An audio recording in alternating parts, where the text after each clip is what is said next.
uno stadio e un teatro e farei una grande commedia.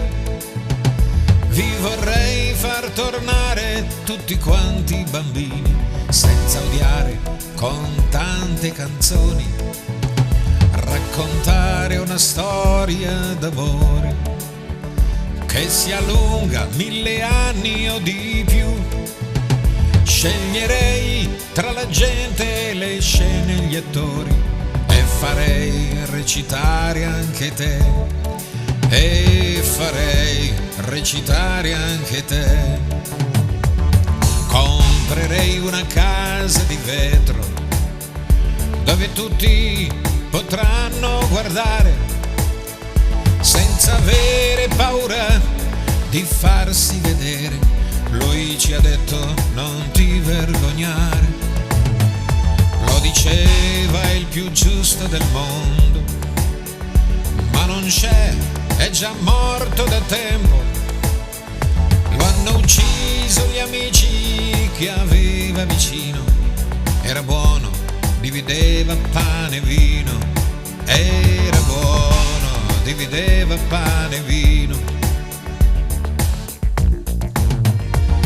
Comprerei la Divina Commedia, dove Dante ha scritto quella storia. Se nel male vivrai in un mondo di nebbia, all'inferno avrai la tua gloria.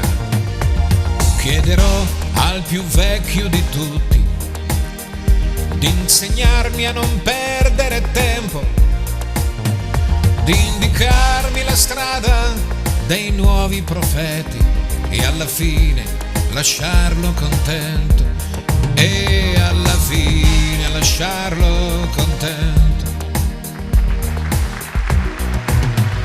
Comprerei una notte a sorpresa alla terra più amata e contesa, alla terra più bella, più grande di noi, coi suoi fiori e i suoi grandi eroi, con un piede bagnato dal mare, nel ginocchio una grande città, e più in alto i confini, montagne di neve, e l'Italia è la sua libertà, e l'Italia è la sua libertà.